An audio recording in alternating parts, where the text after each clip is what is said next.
ডিম কষা রান্না করবে মা? কি দিলে তেলে?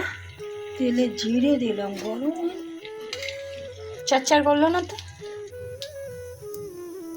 এটা ডিমের কারিটা রান্না করবে বলে ডিমটা ভাজছো তো?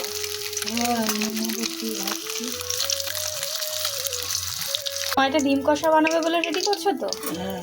কি কি দিয়েছো? জিরে, তেজপাতা। এবারে কি দেবে মা?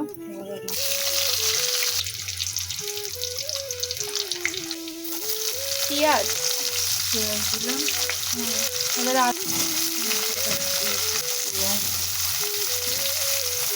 পেঁয়াজ, আদা, লঙ্কা, রসুন দিলে।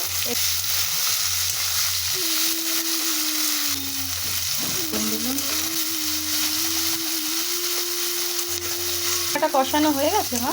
না, এটা যদি পেঁয়াজ লঙ্কা দিচ্ছি, রসুন দিচ্ছি, এবারে টমেটোটা দেবো, দিয়ে আবার কষা। আদা টমেটো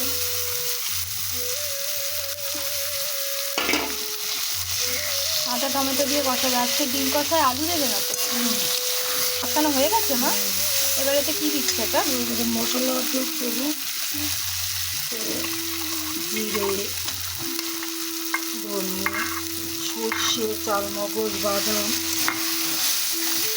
জিরে, ধনে, সর্ষে, চালমগজ, বাদাম। বাদাম কি ওই যে কোনো বাদাম দিতে পারি,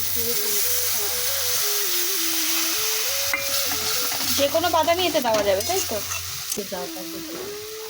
চিনি তো যে যার স্বাদ মতো দেবে।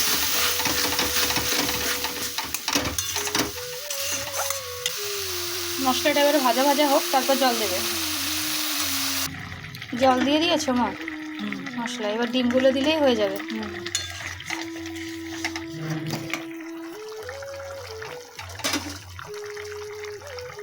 একটা ডিম বেরোন।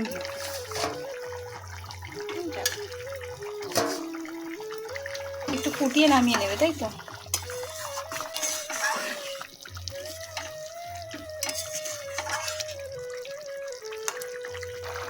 কালারটা তো ভালোই এসেছে মা। সাদাই হবে, এটা তো হলুদ দেয় না। কি দিচ্ছ মা এটা? গোলমরিচ।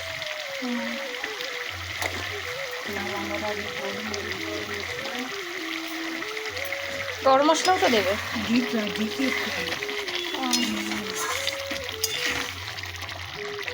নামানোর আগে একটু গোলমরিচ আর গরম মশলা দিয়ে দেবেন।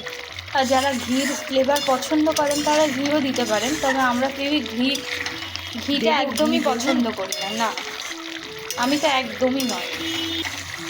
আমার মা বাবা ঘি পছন্দ করে, কিন্তু আমি ঘির গন্ধটাও সহ্য করতে পারি না। বাহ, দেখতে তো ভালোই হয়েছে মা। খেতেও ভালো হবে। চলো ঢেলে নাও। তেল ছেড়েছে দেখেছো?